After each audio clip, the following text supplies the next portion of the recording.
And that brings me to our newest idea. It's a segment called Ask the Doc. Each month we'll ask residents to give us a question, a medical question, and we'll have physicians from our very own Kennedy Hospital answer those questions. This month we thought we'd start the ball rolling with Dr. Trey Katzenbach, who is an emergency room pediatrician at Kennedy Hospital. Dr. Katzenbach is going to tell us about one of the more common childhood ailments he encounters in the emergency room, particularly during the summer months. Take a listen. Doctor, give me the news. One of the most common reasons to visit the emergency room, especially in the summertime, is for the childhood head injury. It essentially comes in two varieties. The first is the small child from about 6 months to toddler age. And that's the child who is playing, usually walking or running, and they trip and fall and hit their head on a stair or the concrete. The other type of head injury we see is in the older child, the sports playing child. And that's usually more related to concussions.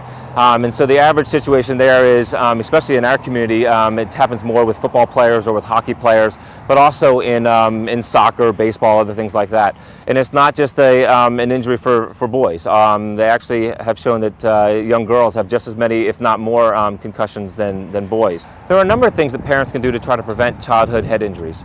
They range from simple things such as making sure that the child is in the appropriate car seat or using the appropriate seat belt, making sure the child is always wearing a helmet, whether they're on their scooter or whether they're on their bike. And then other things that we recommend that may not be so obvious, such as we recommend no trampolines, no bunk beds, no walkers.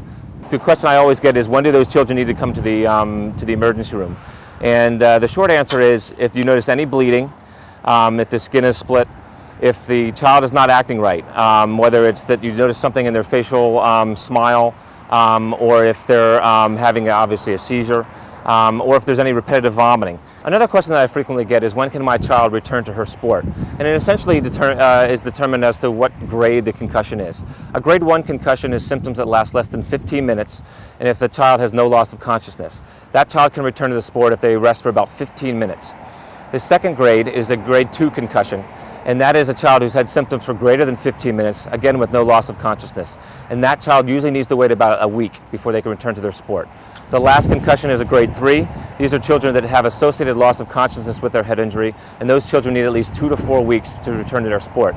Some common things that you can look for to determine whether your child has a concussion is loss of consciousness, headache, blurry vision or double vision, occasionally amnesia to the event, and again, if they're just not acting right, if they're off. These are the two most common childhood head injury scenarios. If you suspect that your child has a concussion or a more serious head injury, you should call your pediatrician, or you're always welcome to bring him into the Kennedy Emergency Room to see a pediatrician.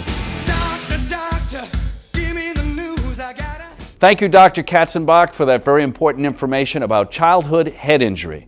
Now, if you have a medical question you'd like answered on Ask the Mayor and Ask the Doc, give us a call. We'll send the crew out and you can let us know what's ailing you. The number is 589-0575. Again, that's 589-0575 to Ask the Doc or for any other Ask the Mayor question.